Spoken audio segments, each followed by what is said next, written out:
Balik sa normal ang lahat na makauwi na silang dalawa sa bahay. Magkahiwalay ang kwarto. Kaya naman, kahit kanina pa nakahiga si Nicole, di pa rin siya makatulog. Lumalalim na ang gabi. Lumabas siya ng silid at plano magpahangin sa teres.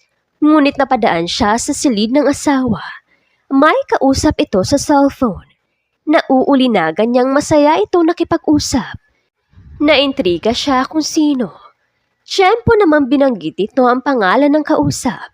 Parang pinunit ang puso niya nang marinig ang pangalang Elisa. Sa 2 araw at gabing magkasama silang dalawa, halos wala siyang pagsidla ng tuwa.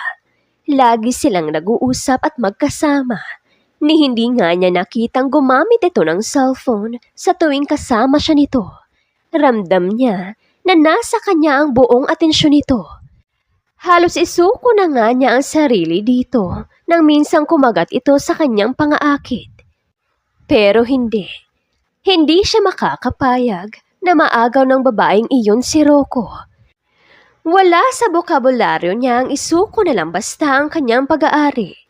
Hanggat mag-asawa silang dalawa, di siya dapat mawalan ng pag-asa na mahuhulog din ang loob nito sa kanya isang araw. Tulad na nangyari na nagising na lamang siyang mahal na niya si Rocco. Dumating ang araw ng gala event, ngunit hindi man lang siya niyaya ng asawa na isama sa nasabing pagtitipon. Kaya confirmed na si Elisa nga ang isasama nito. Ayon kay Kyla, pinagmamalaki umano ng auntie nito na ang asawa niya ang bumili ng mamahaling dress na isusuot nito sa mismong araw na mas lalong ikinaiinis niya. Kailangan makagawa siya ng paraan na hindi makadalo si Rocco. Bahala na kung magmukha siyang tanga. Ang mahalaga, sinubukan niya gawin ang matagal na niyang dapat ginawa. Sa tulong ng kaibigan, nakahanda na ang kanyang susuotin na sexing night dress na kulay itim. Kinakabahan siya sa gagawin, pero kasado na ang plano. Pinauwi niya ang 2 katulong at pinag-day off ng 2 araw. Di niya pinakialaman ang mga bantay para sa kanilang seguridad. Mag-aalas 10 na ng gabi, ngunit wala pa rin itong paniguradong naroon pa ito sa event. Kailangan siya makagawa ng paraan upang umuwi ito. Rocco, asan ka? Pauwi ka na ba? Parang masama pakiramdam ko eh. Wala akong kasama sa bahay. Aniya sa text. I can't go home. Nasa importanteng event ako. Tatawagan ko si Manang. Reply nito. Hindi na kailangan. Umuwi sila dahil may importante mo nang nangyari. Sige, tatawag na lang ako ng mga bantay mo. Sila na lang ang tutulong sa akin. Unahin mo na lang yung importante mong event. Halata namang nag-e-enjoy ka sa kasama mo dyan. Aniya, habang nakasimangot. Mukhang masasayang lang ang pinaghandaan niya. I'll be home in 25 minutes. Naging malapad ang kanyang ngiti nang mabasa iyon. Naghanda na siya. Sinigurado niyang maaakit niya ng tuluyan si Rocco. Mababaliw ito sa kanya. Siya lang ang maiisip ng asawa sa buong gabi. Iyon ang pangako niya sa sarili. Tinungga niya ang 2 baso ng wine. Kailangan niya iyon upang mas lalong lumakas ang loob niya. Tinansya niya ang oras ng pagdating nito. Sinadya niyang bukas ang kanyang pinto. Nagtungo siya sa banyo, suot ang silk dress na hanggang tuhod. Bumangon ang labis na kaba sa kanyang puso habang tumatagal, pero bahala na. Busina ng kotse nito ang kanyang narinig. Hudyat na anumang sandali, aakyat na ito. Sinimulan na niyang paganahin ang shower. Nakatali ang mahaba niyang buhok upang makita ng asawa ang gandang hubog ng kanyang katawan na lutang sa basang suot. Dagdag pa ang mayamang dibdib na sinadya niyang huwag magsuot ng bra upang mas lalo itong matakam sa kanya. Nicole! Tawag nito sabay bukas ng pinto. Nagkunwari siyang walang narinig at animoy sobrang nawili sa pagbabad sa shower. Mukhang nakapikit ang kanyang mga mata, pero kitang-kita niya ang asawang nakatayo sa pintuan mismo ng banyo. Napalunok ito nang makita siya. Noon na niya sinimulang tanggalin ang pagkakatali ng kanyang suot hanggang sa nalaglag iyon sa sahig habang nananatili sa shower. Nababasa niya sa mga mata nito ang paghanga at bumabangong pagnanasa sa kanya. Pwede bang samahan mo ako, Rocco? Aniya sa nangaakit na boses, kasabay ng mapungay na mga mata. Nanatili itong nakatayo doon, kaya siya na ang lumapit dito. Dahan-dahan niyang tinatanggal ang necktie at suit nito habang malagkit na nakatitig sa mga mata ng asawa. Di pa man niya magawang alisin ang pantalon nitong suot, ay bigla na lamang siyang siniil ng mainit na halik sa kanyang mga labi. Marahas sa mga halik na iyon, nakalaunan, ay nauwi sa masuyo at dahang-dahan na tila ninanam namang bawat sandali habang pinagsasawaan ang kanyang mga labi. Matagumpay niyang naalis ang t-shirt nito, ngunit nahintakutan siya bigla nang sumayad sa kanyang puso ng kahandaan ng asawa. Pareho silang basang-basa, ngunit ang init ng kanilang mga katawan ang mas nangingibabaw sa malamig na shower, lalo na nang bumaba ang mga labi nito sa kanyang leeg. Isinandal siya nito sa dingding at bahagyang binuhat hawak ang magkabilang hita niya. Mahigpit naman ang kanyang pagkakayakap sa leeg nito nang maramdaman niyang sunod nitong inangkin ang kanyang dibdib na naghatid ng nakakabaliw na sensasyon sa kanyang kaibuturan. I've been waiting for this time to come, honey. Sambit nito sa pagitan ng mga halik, bagay na di mapigil ni Nicole na magpakawala ng sunod-sunod na mga ungol habang sinasambit ang pangalan ng asawa. Bumaba ang isa nitong kamay sa pagitan ng kanyang mga hita, habang ang isang kamay ay nakahawak sa kanyang bewang. Kakaibang pakiramdam ang binubuhay nito sa kanya sa bawat galaw ng daliri nito. Napapaliyad siya. Iba talaga ang nag-iisang Rocco. Gusto niyang mabaliw ito sa kanya, pero mukhang kabaliktaran ang nangyayari. Siya ngayon ang nababaliw sa pinaparamdam ng asawa. Habang tumatagal, ay lalo lamang sumisidhi ang damdamin niya para dito. Binaba siya nito sa sahig habang di napuputol ang mga halik sa mga labi.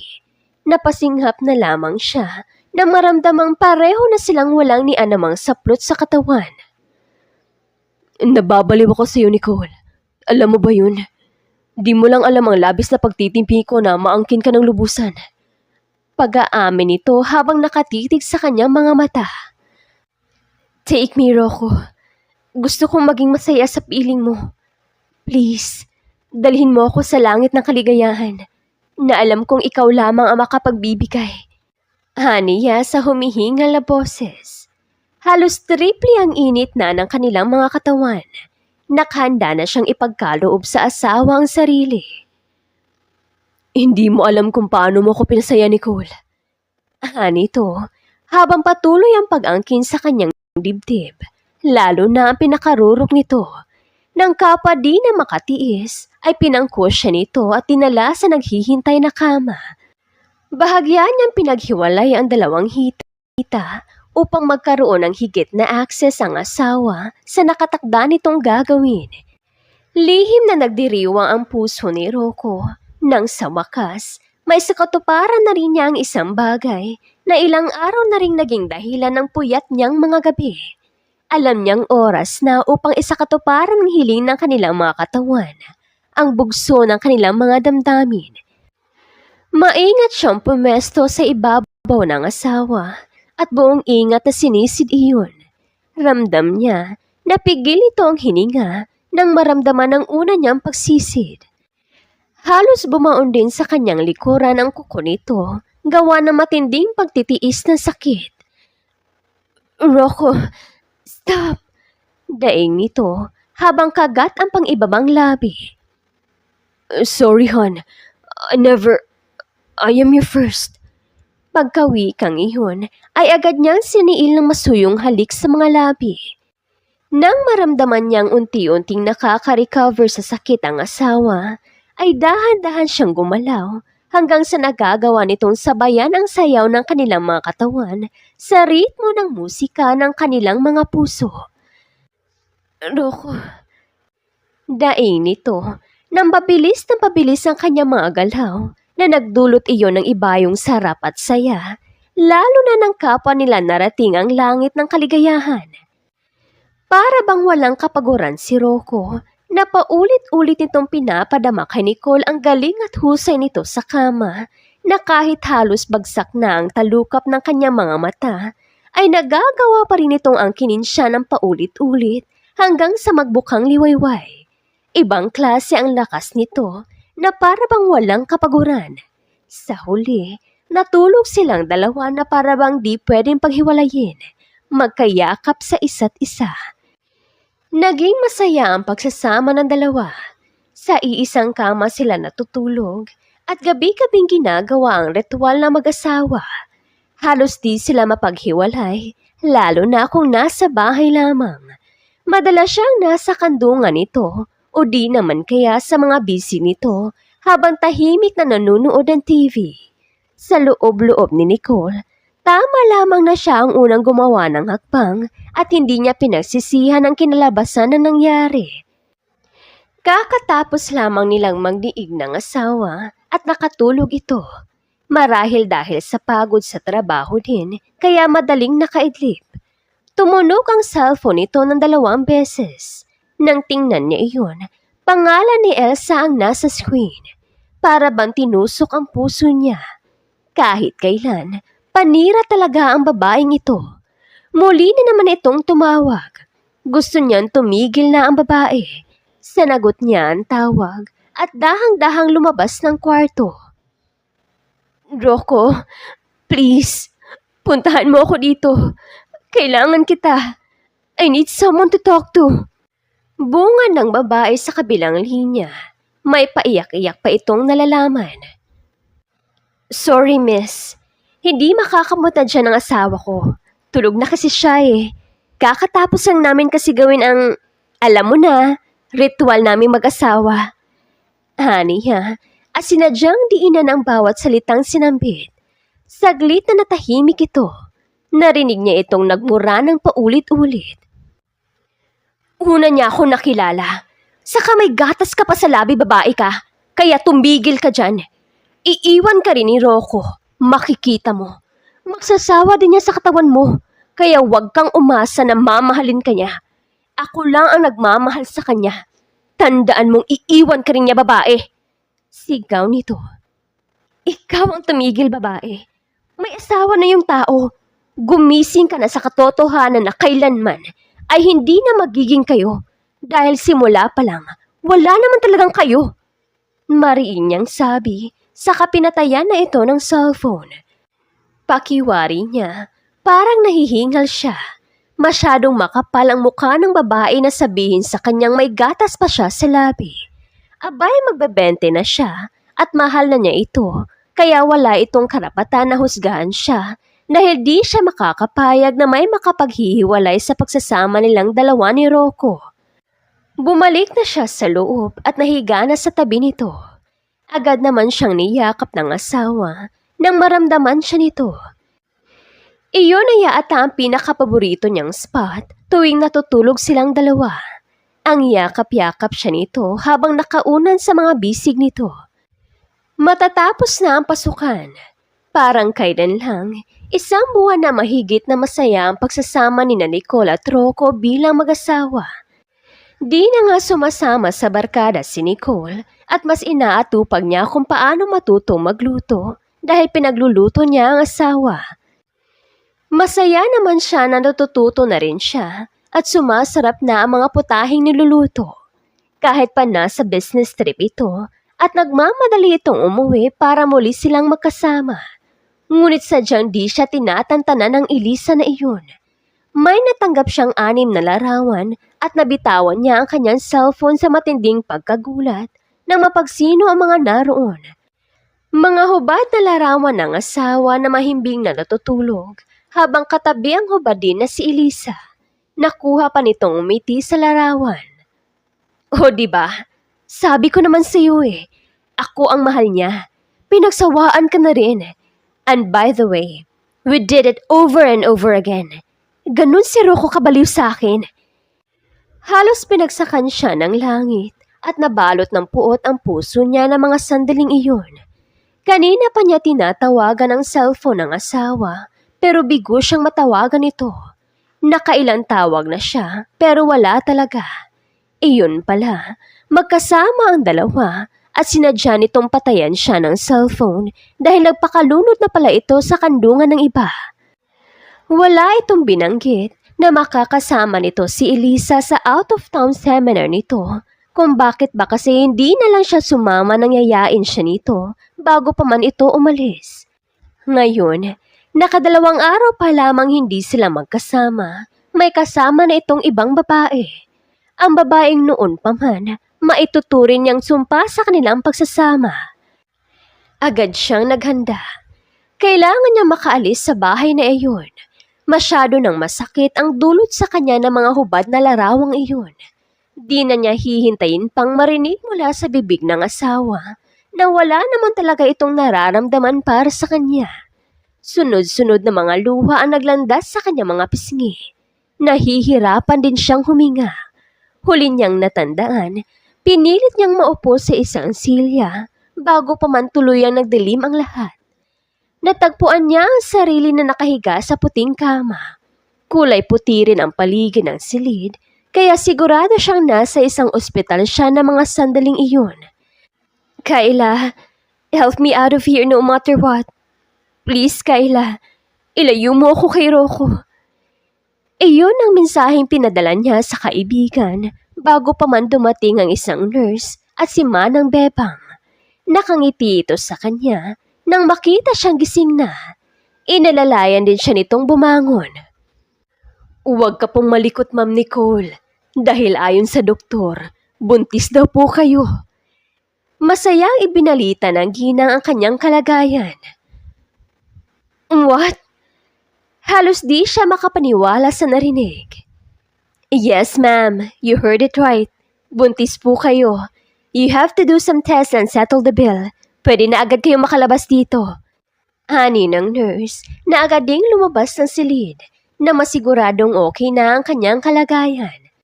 Nakahanap naman ng paraan si Nicole na makatakas sa lugar matapos utusan ng ginang na ayusin ang bill nila na makauwi na. Pumasok na sa kanyang silid ang tatlong nurse at pinasakay siya sa wheelchair. Dumaan sila sa exit nang walang ibang nakapansin maging ang tauhan ni Rocco ay naisahan ng mga kaibigan niya. Agad silang sumakay sa puting van kung saan naroon ang buong barkada na matagal-tagal din niyang di nakasama. Pinadala niya kay Rocco ang mga larawang natanggap niya galing kay Elisa. Saka pinatay niya ang cellphone. Masama ang loob niya. Galit siya kay Rocco kaya wala siyang pakialam kung saang lupalop man sila makarating ng barkada. Gusto niyang kalimutan ang lahat ng sakit na nararamdaman niya ngayon. 3 hours land trip ang tagal ng biyahe bago pa man sila nakarating sa kanilang destinasyon. Sa isang hot spring na kilala sa buong bansa. Matagal na nilang pangarap na puntahan iyon at sa di inaasahan napuntahan na rin nila sa wakas. Guys, thank you so much. The best talaga kayo. Ani niya na akmang magbukas ng inumin, ngunit agad ding inagaw iyon ni Kayla. Guys, hindi pwedeng uminom si Nicole. She's pregnant. Papatayin tayo ni Chief pag nalaman niyang pinainom natin siya. Oh, ito sa'yo. Huwag kang kukontra. Di hamak ang kaba namin para itakas ka namin sa ospital na yun. Hani ni Kayla sabay yakap sa kanya. Nagpapakonsensya pa yata sa kanya. That's not fair. Nakasimangot niyang sabi. Paano nito nalaman ang totoo, gayong wala pa naman siyang sinabi tungkol doon? I heard everything. Guys, let's cheers! Sigaw nito sabay tungga ng laman ng inumin. Siya naman, pinagkasya ang sarili sa juice. Masaya siya kahit papano, dahil inaalala pa rin siya ng mga kaibigan. Tunay ngang maaasahan ng mga ito, lalo na sa sitwasyon niya ngayon. Halos paliparin ni Rocco ang sasakyan nang mabalitaan mula kay Manang Bebang na nasa ospital si Nicole. Di pa niya nalalaman ang dahilan kung bakit. Ngunit sobra siyang nanlumo na mapag-alamang tumakas ang asawa at di alam ng kanyang mga tauhan kung nasaan na ito. Sa tulong ng mga CCTV footage, napag-alaman niyang sumama ito sa mga barkada nito. Nang sabihin ang ginang na buntis ang asawa, magkahalong saya at disappointment ang kanyang naramdaman. I'm happy magiging daddy na ako. Pero mukhang mas mahalaga kay Nicole ang mga barkada niya. Bagsak ang balikat niya nang bumalik siya sa kotse.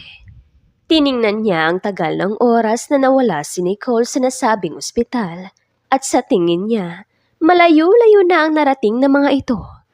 Binuksan niya ang kanyang cellphone. May sunod-sunod siyang mensahe galing dito at binuksan niya iyon. Nanlaki ang mga mata niya sa mga nakita. Ngayon, alam na niya ang dahilan kung bakit ito nagkakaganito. Agad niyang tinawagan ang kanyang mga tauhan na alamin ang posibleng kinaroroonan ng asawa. Bantayan ang mga social media ng mga kaibigan nito nang magkaroon ng kahit maliit na clue. Naghintay siya sa kotse ng ilang minuto. 7 minutes later, alam na niya kung nasaan ang asawa. Kailangan niyang ipaliwanag dito ang totoo. Inamin sa kanya ni Elisa ang lahat. May lihim itong pagtatangi sa kanya noon pa man. At hindi totoong magkasama sila sa iisang kama, gaya ng nasa larawan. Nagising siya na nasa tabi niya ito. Wala namang nag-iba sa suot, maliban na lang sa sexing tube top na suot nito. Noon pa man din, ay sinabi niya dito na wala siyang ibang nararamdaman sa dalaga. Kaibigan lang ang turing niya dito at ang asawa ang totoong mahal niya. Di naman niya sukat akalain na may mga litrato itong pinadala na naging dahilan na sumama ang loob nito. Sinubukan niyang kontakin ang isa sa mga kaibigan ni Nicole, lalo na si Kyla. Noong una ay di pa ito nagre-reply. Marahil alam na rin ito ang tungkol sa larawan at naiintindihan niya na mas kakampihan nito ang asawa. Please, Kyla. I love your friend so much. Hindi totoo ang mga nakita niya. Pwede mong alamin yun sa auntie mo. Walang nangyari. At please, pakibantayan si Nicole. Buntis siya. Huwag niyong hayaang uminom ng alak yan. Alam ko di malabang mangyari yan dahil masama ang loob niya sa akin. Please believe me that mahal ko ang asawa ko. At hindi ako gagawa ng isang bagay na ikakasira na magiging pamilya namin. Mahabang sabi niya sa chat habang binabaybay ang daan patungo sa kinaroroonan ng mga ito. Naghintay siya ng ilang sandali, ngunit wala. 2 oras ang lumipas. Sa wakas ay nag-reply din ito. Bagay na nakahinga siya ng maluwag. Okay, just make sure na totoo ang lahat, Chief. Dahil kaya naming itago sa iyong kaibigan namin. Oras na malaman naming niloloko mo siya. Mahal namin si Nicole at alam naming mahal ka niya. Don't worry, di namin siya pinapabayaan. Masama ang loob niya, pero kailangan niyong magkaayos dahil di namin kayang nakikita siyang umiiyak. Please fix this, ASAP. Sabi sa chat at ibinigay nito ang eksaktong lokasyon kung saan sila naroon. Honey. Nanlaki ang mga mata ni Nicole nang pagdilat niya haplos ng kanyang asawa ang kanyang pisngi. Akmang babangon siya pero pinigilan siya nito. Masama ang loob niya kaya di niya kailangan magkunwari dito. Anong ginagawa mo rito? Paano mo nalaman na nandito ako? Sunod-sunod na tanong niya. Di na mahalaga kung paano. I'm here to prove to you na walang katotohanan ng mga pictures na nakita mo. Nicole, mahal kita. At hindi ako makakapayag na may isang tao makapaghihiwalay sa ating dalawa. Buong pusong pahayag nito, sabay ganap ng kanyang kamay. Huwag mo na akong bulahin pa, Rocco. Saka ayaw kitang makausap. Sino ba kasi ang nagsabi sa'yo na nandito ako? Please, umalis ka na. Doon ka na lang kay Elisa na yun. Total naman, Baliw na baliw sa'yo yun. Nakangusong wika niya at di mapigilang maiyak gawa ng sama ng loob. Bigla na lamang siyang siniil ng halik sa mga labi. Noong una ay nagpupumiglas pa siya, ngunit kalaunan ay bumigay din. Mahal kita, Nicole. Mahal na mahal kita, my spoiled brat wife. Buong pusong pahayag nito nang pakawalan ang mga labi niya. Patawarin mo na kasi. Pakipot ka pa dyan. Halata na namang kinilig ka. Saka kami na bahala sa babaeng yun. Sagot ka rin namin sakaling may gawing kalokohan niyang asawa mo. Boses iyon ni Kyla.